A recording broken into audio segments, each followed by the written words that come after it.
Hello, this is Brent with Whiskey 7 Backroads, and today I'm with Brien Wankel, and we are going to take a look at his awesome Jeep and trailer setup. A7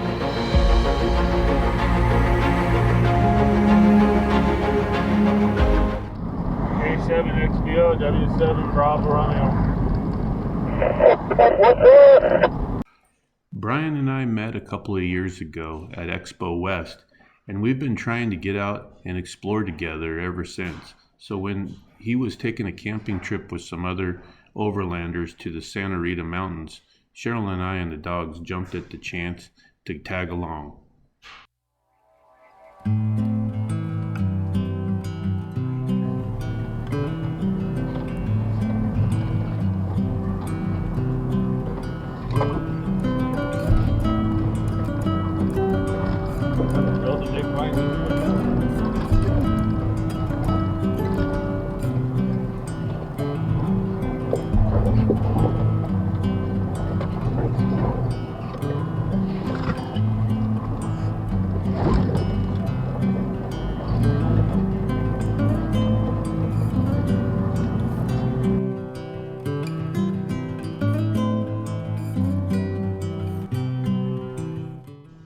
We followed Brien along some old mining trails through the mountains.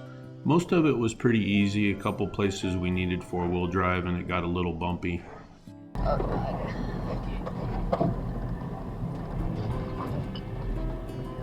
Hang on, boys. Holy crap.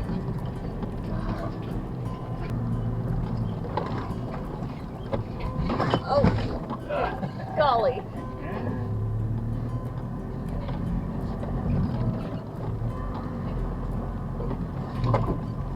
When we finally made it to camp, Brien was gracious enough to give me a full overview of his Jeep and trailer setup.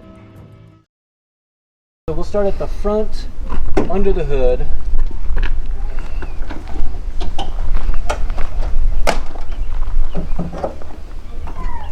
We have sort of the heart of the Jeep is the power system.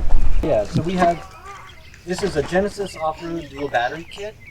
It comes with the battery disconnects, an override thing, and then I have two red tops. I want to say they're 75 amp hours each, so we have about 130 amp hours total in the Jeep itself. And it's a cranking battery and an auxiliary battery. And then it has, you know, the equipment so that if the auxiliary battery, or if the cranking battery gets too low, it'll disconnect the battery, so we're just running off of the auxiliary battery. And then there's an override button right here that I can push if I ever want to reconnect both batteries to force it to use the auxiliary battery to start in case the cranking battery dies. Then I can hit this button here. It reconnects the two together. So you can see in the back here I have a little bit of an octopus of wires because of all the additional stuff I've wired in here. I could probably use to do a little bit more cleanup, but we'll move to the other side and I'll show you what I have over here. I run an 8-gauge wire from the battery, from the auxiliary battery over to this side as well, and that goes into this relay box and fuse panel that gives me 8 auxiliary input circuits that are controlled by a switch box on the inside, which I'll show you. And then this is into a 60 amp breaker. If I toggle the breaker, it cuts power to all of those auxiliary inputs. This side of the bumper underneath, I have my shore power controller. It's a Noco Genius Gen 1. It's a 10 amp shore power charger, and that's hooked up to the terminal posts on top of the dual battery system, so it'll charge the auxiliary battery system first. When that's topped off, it'll start charging the cranking battery. The input for that is right here, so we can just plug in a regular 110 outlet if we're at an RV park, or if this just parked at home or at the shop. I can just plug an extension cord in here and it'll switch over to the shore power charger. There's another circuit, there's one circuit that goes up to that charge controller. There's another circuit that runs to the back so that when I plug this in, the fridge will kick over to AC automatically, and I'll show you that when we get back there. This is our farm jack. This is our primary recovery tool right now. It's standard on should be standard on every Jeep. Yeah, it comes in super handy when we need it, which is thankfully not often. This is mounted on a J mount made by Bolt Lock. I'm not sure if they still make the bracket. I believe they do, but it's nice with all the bolt locks. They key to the key of the vehicle, so you only need to have one key, and it's kind of cool when you first get it. You just stick your key in, you crank it. There's a certain way that you have to crank it, and then it resets all the pins to whatever your vehicle key is. So we have one here. We have another one that I'll show you when we get to the trailer. What's this light bar, Brian? This is a KC Pro 6 Gravity LED light bar, and then I fabricated these brackets myself with an extra mount point for my limb risers. So I'm going to close the hood to tighten up the tension on the limb risers, and then I'll show you that.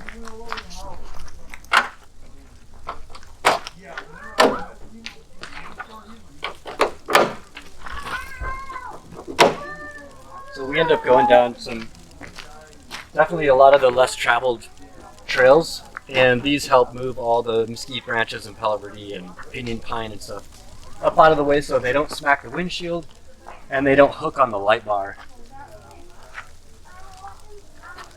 And then the light bar, I did some customization to the wiring harness. I built my own harness on this so that I can control the ambers independently. The Pro 6 light bar they're all white lights. You can buy these amber covers, and then the circuit is just all on, all off. With my my custom harness, I can control them independently, or the way that I have it, I can control it in groups of 4. So a lot of times I only want the ambers on because we are mostly driving down dirt trails and dirt roads, and at night the ambers really help a lot on the dirt roads. Behind the light bar I have a 100-watt solar panel, which then runs down and plugs into this SAE port that I've put in the side of the Jeep here. So this can pop out. I can take another solar panel and hook it up here. So let's say if I'm parked in shade and this panel isn't getting enough, I can take one of the other solar panels we have with us and set it out in the sun, run an umbilical back, and plug it in here.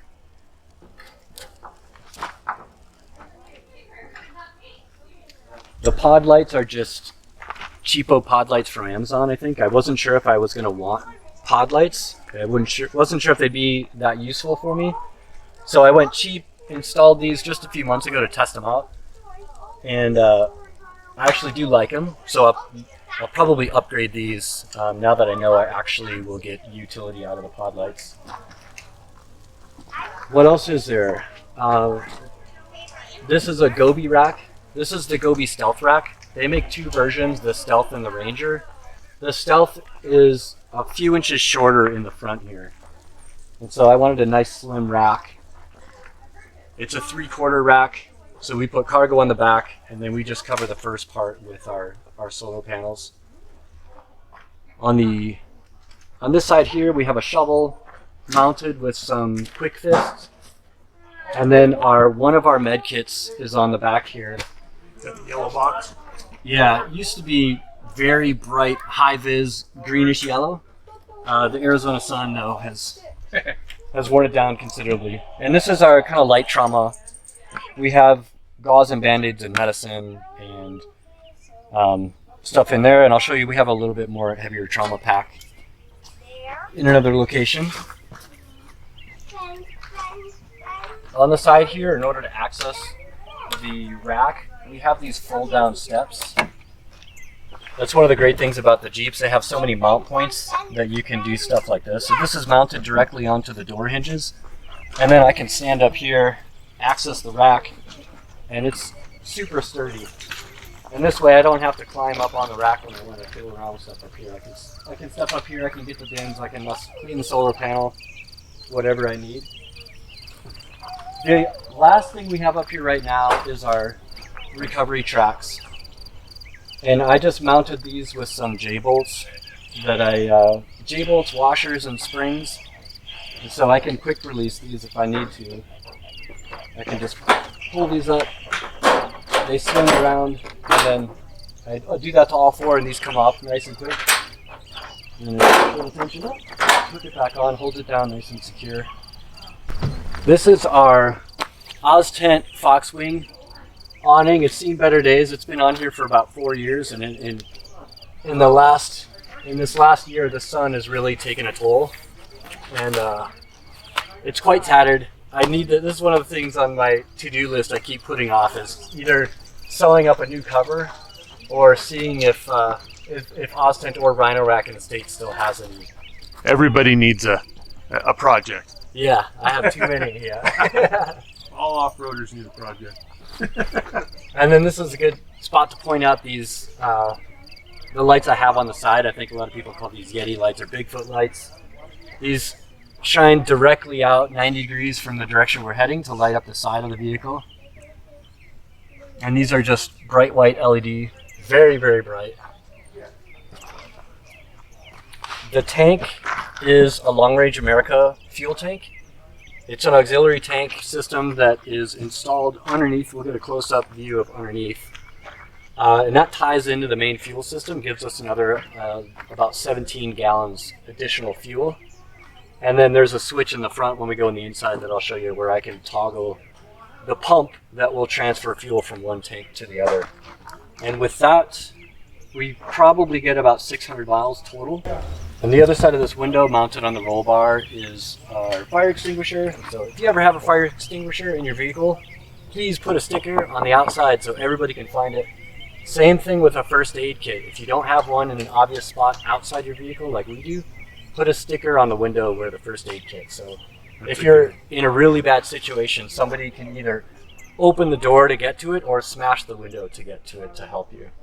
Back here is our air chuck that we use for pumping up the tires. And then next to it is an input that we use for the airbags, which I don't have the airbags anymore. I have a video on that. We used airbags before we did our lift kit. And so this is how I would adjust the airbags. I left it all there in case I ever wanted to put the airbags in, so all the hoses are still run. I just took the bags themselves out. The lift kit is the AEV Dual Sport XT 2.5-inch lift. I've swapped out the rear coils with Old Man Emu 2620s, which are their heavy load. I think they're 660-pound coils. And then we have two 85/75 R17 tires, which are just a tad under 34 inches. I think it's 33.9 or somewhere around there. That gives us like plenty of clearance to go anywhere we've ever tried to go. We haven't been limited by that. We have the heavy load coils because we have a big fridge in the back. This is the Snowmaster 56 dual zone.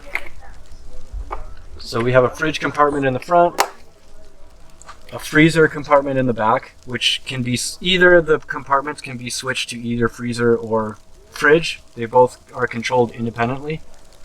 So right now it's winter, so we just have it as one big fridge. Summertime, we usually have this as a freezer, so we can bring some frozen meat and ice cream and stuff for the kids.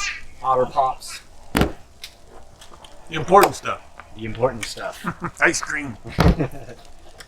And then this is on an aluminum slide, which also underneath it has a slide out with a cutting surface and prep surface. Good for like making, we do most of our cooking in the trailer. I'll show you that galley later. But this is good when we're on the trail. If we've set up the trailer as a base camp and we're out exploring and we want to do lunch or whatever, we can use this to make our sandwiches and all that kind of stuff. I used to have a galley in here with the previous fridge. I've had to take it out in order to fit this bigger fridge. I will be building a brand new, interesting, exciting galley, which I'll have a video on at some point. There's also a switch buried in the corner over here, which I can turn on. That turns on this light panel up here. I've riveted in an aluminum channel here, stuck a LED light strip with a diffuser cover, and then in the pocket of the fridge here I have a controller to switch the colors out depending on what we need. Right now it's still on red because I had it just kind of open late last night. That's cool. I have the Rubicon, and the Rubicon comes with a big subwoofer in this storage compartment back here. I pulled that out and I fabricated a little bracket that I attached to the sheet metal so that I could mount my compressor back here, and then I have that hardwired to a switch that's back up in the front. This is wired into that the power terminals that I have right back here. And then I have two thin wires running up to a relay to the front so that I can control the switch way up there, but then this draws power straight from the 6-gauge wire here. And that feeds this air chuck. Inside each of there's some dead space in the back of the Jeeps where the rear window is. And I have these pannier bags, these cargo bags that connect to the roll cage and gives me a whole bunch of storage. So there's pockets, zipper pockets, and mesh pockets on the sides, and then in the front it's a big zipper container that opens up where we have a lot of recovery gear and tools. And there's one of those on both sides, one of those on each side of the vehicle. Back up here I have the poles connected for our awning. And then I have an LED light back here that's kind of temporary. It's wired to the AC outlet. So if I'm working back here and taking measurements and putzing around, if I have it plugged in, I can click on this LED light so that this is just completely flooded with very bright light. Here's a super pro tip for anybody who has a Jeep with a hardtop. There's a couple holes in the hardtop where you can attach a bungee cord. And it's the perfect place to put your paper towel roll. Overland bound number? I'm overland bound number 3553, and every year I go to the rally in California, and we usually get some sort of little flag, and so this is kind of where I show off my rally flags. And I'm from Tucson, so I got to show my Tucson city pride here too. He's the Southwest ambassador. Oh yeah, I should mention I'm the Southwest ambassador for Overland Bound too.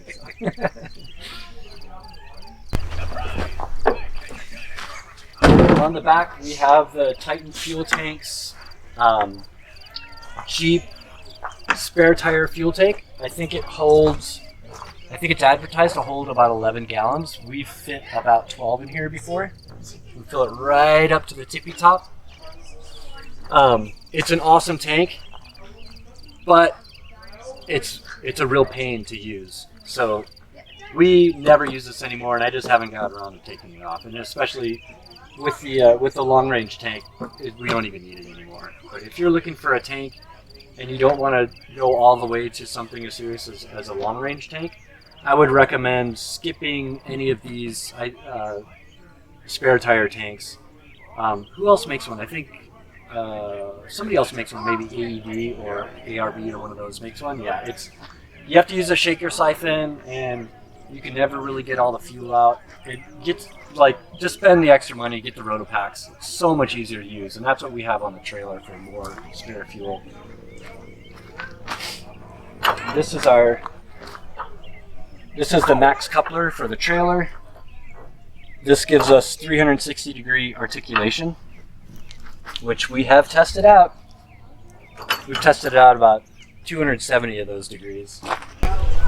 On the back here, we also have 2 more LED lights, backup lights. Anybody who has a Jeep Wrangler knows that the backup lights are total garbage. So we need these because there's no street lights in Tucson, and it's extremely dark everywhere in the desert here. So